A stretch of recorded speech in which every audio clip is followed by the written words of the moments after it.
जब भी आप केक बनाने जाते हैं तो कुछ बातें हमारे माइंड में रहती हैं कि पता नहीं अच्छा बनेगा नहीं बनेगा, सॉफ्ट होगा नहीं होगा, फूलेगा या नहीं फूलेगा। लेकिन आज की जो मैं आपके साथ रेसिपी शेयर करने वाली हूँ, इसमें सारे टिप्स एंड ट्रिक्स क्लियर करूँगी जिससे कि आपका केक एक ही बार में बिल्कुल परफेक्ट बनके तैयार हो। Hello friends, welcome back to my YouTube channel Reena kitchen point channel में आप सभी का बहुत बहुत स्वागत है। बिना टाइम वेस्ट किए शुरू करते हैं इस रेसिपी को। बहुत ही टेस्टी स्पंजी बेसिक केक बनाना। अगर वीडियो पसंद आए तो प्लीज़ हमेशा की तरह वीडियो के नीचे लाइक का बटन जरूर क्लिक करें और रीना किचन पॉइंट चैनल को सब्सक्राइब करना नहीं भूलिए। तो चलिए चलते हैं किचन में और दिखाते हैं केक के लिए हमें किन किन बातों का ध्यान रखना है और कौन सी रेसिपी फॉलो करनी है।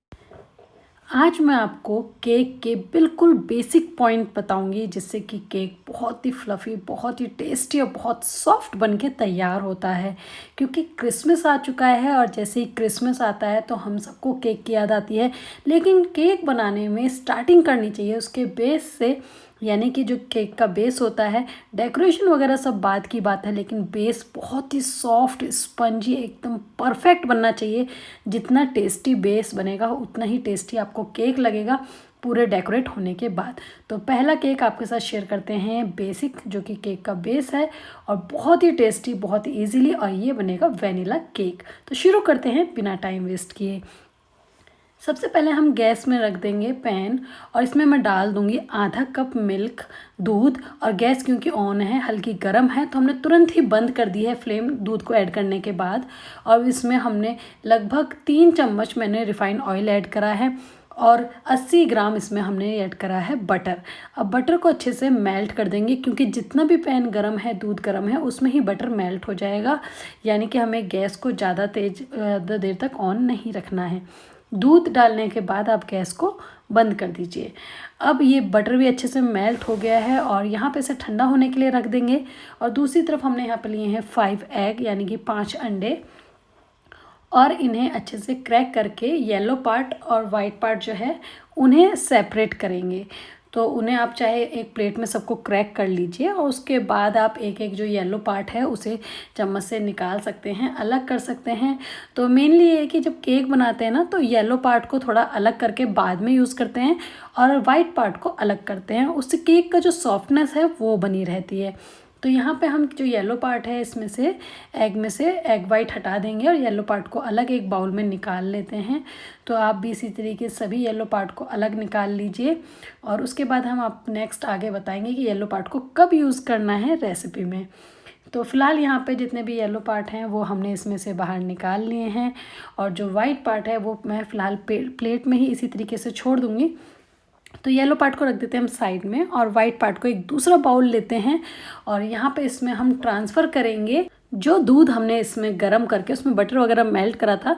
तो वो हम यहाँ पर एक छोटे बाउल में निकाल लेते हैं और इसमें ऐड करेंगे सॉल्ट, यानी कि नमक, 1/4 चम्मच, और 1 चम्मच मैंने ऐड किया है वेनिला एसेंस, जिससे कि इसके अंदर वेनिला का फ्लेवर आ जाए। इसके बाद अब हम एक छन्नी ले लेंगे और उसमें हम मैदा छानते हैं। तो इसका मेज़रमेंट ध्यान रखिएगा। अभी मैंने आधा कप डाली है, उसके बाद 1/3 और मैदा इसमें ऐड करी है, यानी कि हाफ कप, और उसके बाद 1/3 इसमें हमने ऐड करा है। अब उसे अच्छे से छान लेंगे जिससे कि इसमें कोई भी मतलब गांठें वगैरह जो होती है ना मैदा के अंदर, वो ना हो, अच्छे से क्लीन हो जाए और अच्छे से मिक्स करेंगे। तो यहाँ पे देखिए जो बैटर बना है ये सब एकदम थोड़ा गाढ़ा है, तो इसको हम पतला करने के लिए मिल्क का यूज़ करेंगे। थोड़ा थोड़ा मैं इसमें दूध ऐड करूँगी और इसे अच्छे से फेंटूंगी जब तक ये थोड़ा सा सॉफ्ट नहीं हो जाता, यानी कि ये एकदम टाइट हो चुका था तो थोड़ा नरम नहीं पड़ जाता। और लगभग आधे कप के करीब मैंने इसमें दूध ऐड कर दिया है। अब इसे अच्छे से हम फेंट लेंगे और फेंटने के बाद जब ये थोड़ा सा स्मूथ हो जाएगा तो उसके बाद अब यहाँ पर बारी आएगी। देखिए इस तरीके का है ना, तो इस तरीके का नहीं, अभी हमें इसमें ऐड करने हैं येलो पार्ट एग का। अंडे का जो येलो पार्ट है वो यहीं पर हमें ऐड करना है। फिर से इसे एक बार फेंटना है जब तक ये बिल्कुल स्मूथ नहीं हो जाता। और ये ज़्यादा समय नहीं लेता है स्मूथ होने में, इसमें कम ही समय लगता है। तो यहाँ पे लगभग आप 1 से 2 मिनट में से फेंटेंगे ना तो ये एकदम से स्मूथ होकर तैयार हो जाएगा। देखिए कुछ इस तरीके का हमें चाहिए। इसे हम साइड में रख देंगे और एक दूसरा बाउल और ले लेते हैं और ये थोड़ा सा बड़ा बाउल लिया है। इसमें हम ऐड करेंगे वाइट एग, यानी कि एग का जो वाइट पार्ट होता है वो यहाँ पर ऐड करेंगे। अब इसके बाद इसे हम बीट करने वाले हैं, अच्छे से फ्लफ़ी करने वाले हैं। तो आप इसे चाहे मशीन से चाहे हैंड से, जिससे भी आपको अब फेंटना है आप उससे फेंट सकते हैं, लेकिन इसमें थोड़ा सा हमें फ्लफ़ी करना है। और शुगर ऐड करनी है। तो शुगर हम लगभग हाफ कप के करीब इसमें ऐड करेंगे, लेकिन शुगर को ऐड करने का जो प्रोसेस है ना, वो यहाँ पर हम एक साथ नहीं डालेंगे, नहीं तो ये फ्लफ़ी नहीं होगा। हमें उसके लिए इसे 3 पार्टों में थोड़ा थोड़ा करके शुगर पाउडर ऐड करनी है। अगर शुगर पाउडर आपको मिल जाता है तो ठीक है, अगर नहीं मिलता है तो आप चीनी को मिक्सी में पीस के शुगर पाउडर बना दीजिए। तो देखिए ये चीनी मैंने थोड़ी ऐड करके इसे फिर फेंटना शुरू कर दिया है और इसे थोड़ा सा और फ्लफ़ी करेंगे और उसके बाद ही हम फिर से इसमें चीनी ऐड करेंगे। इम्पॉर्टेंट ये है कि सबसे पहले आप अंडे को थोड़ा सा बीट करके अच्छे से फुला लीजिए, उसके बाद ही चीनी डालिएगा, नहीं तो अंडा फिर फूलेगा नहीं, वो नीचे ही बैठ जाएगा। तो इसलिए अच्छे से फेंटना है, फिर चीनी डालनी है, फिर और अच्छे से फेंटना है। तो ये प्रोसेस आपको करना है, क्योंकि इससे हमारा जो केक है वो कितना फूल के तैयार होगा, कितना अच्छे से सॉफ्ट बन के तैयार होगा, वो डिपेंड करेगा, इसलिए फेंटना ज़रूरी है। तो देखिए अब मैंने चीनी 3 पार्टों में इसमें डाल दिया है, तो चीनी इनफ हो गई है। लगभग 5 एग के केक के अकॉर्डिंग हाफ कप चीनी बहुत है। और यहाँ पे अब अच्छे से इसे फाइनली मैं बीट कर रही हूँ, क्योंकि अब चीनी भी कंप्लीट हो गई है और जितना फ्लफ़ी जितना गाढ़ा होगा उतना ही बेस्ट है। तो यहाँ देखिए अभी कंप्लीट हो गया। मैं आपको दिखाती हूँ किस तरीके का हमें केक चाहिए। तो मैंने अगर केक के बैटर को, एग के बैटर को इस तरह ऊपर उठाया है तो वहीं के वहीं वो सेट होना चाहिए, ना कि फ्लैट। तो ये परफेक्टली डन है। अब इसके बाद जो हमने येलो पार्ट तैयार करा था एग का बटर और मिल्क के साथ, उसमें मैं थोड़ा सा वाइट पार्ट ऐड करके मिक्स कर दूँगी। और मिक्स किस तरीके से कर रहे हैं थोड़ा सा ध्यान से देखिए, यानी कि हम जो स्पून है, जो चम्मच है, उससे एक ही तरफ राउंड कर रहे हैं मिक्स करने के लिए। और बस इस तरीके से हमें तैयार करना है। अब इस येलो पार्ट को हम पूरे को उस वाइट पार्ट में इसमें मिक्स कर देंगे। अब यहाँ पर इसे मिक्स करना है अच्छे से, सबको एक साथ कर लेते हैं। और अब इसे फिर से हम सेम उसी तरीके से चम्मच को घुमाते हुए मिक्स करेंगे, यानी कि एक ही तरफ हमें इसे मिक्स करना है। और ये बिल्कुल अच्छे से मिक्स हो जाएगा, थोड़ा येलोइश हो जाएगा जब ये बिल्कुल परफेक्टली डन होगा। तो जब ये अच्छे से मिक्स हो जाए तो बस अब हम इसे ट्रांसफ़र करने की तैयारी कर लेते हैं उस कंटेनर में जिसमें आप केक बेक करने वाले हैं। तो केक को बेक करने के लिए साइज़ के अकॉर्डिंग कंटेनर ले लीजिए। जैसे कि मार्केट में अलग अलग तरीके के, अलग अलग डिज़ाइन में आपको कंटेनर मिल जाते हैं केक बेक करने के। मैं यहाँ पे सिंपल ले रही हूँ, तो इस तरीके का एक मैं टीन ले रही हूँ और इसके अंदर ग्रीस कर लूँगी अच्छे से, जिससे कि केक जो है बिल्कुल भी चिपकेगा नहीं, बहुत इजीली रिमूव हो जाएगा। तो अच्छे से इसे चारों तरफ हम लगा लेंगे ऑयल को। और इसके बाद एक पेपर को हम लेंगे, कटिंग करके इसके अंदर लगा लेते हैं। अगर बटर पेपर है तो अच्छी बात है, बटर पेपर नहीं है तो कोई सिंपल पेपर को आप कट करके इस तरह लगा लीजिए। लेकिन उसका प्रोसेस क्या है कि आपको नीचे भी ऑयल लगाना है, ऊपर भी इसके ऑयल लगाना है, और उसके ऊपर थोड़ा सा मैदा को भी हल्का सा छिड़कना है, डालना है। तो यहाँ पे देखिए मैंने नीचे भी ऑयल लगाया था, ऊपर भी लगा दिया है, और थोड़ा सा मैदा भी आप इसमें डस्ट कर लीजिए, अच्छे से फैला लीजिए।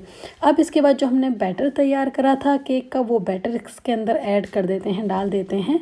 और बस ऊपर थोड़ी सी जगह छोड़ेंगे जिससे कि केक जो फूल सके, अच्छे से अपना साइज़ ले सके, और इसे टैप कर लेंगे। साथ में हम क्या करेंगे कि हम एक टूथपिक लेंगे और इस तरीके से जिगजैग इसके अंदर कर देंगे, जिससे प्रॉपरली बन के अच्छे से फूल के आए और कोई भी बबल्स वगैरह इसके अंदर नहीं रहें। और फिर रख देते हैं हम ओवन में।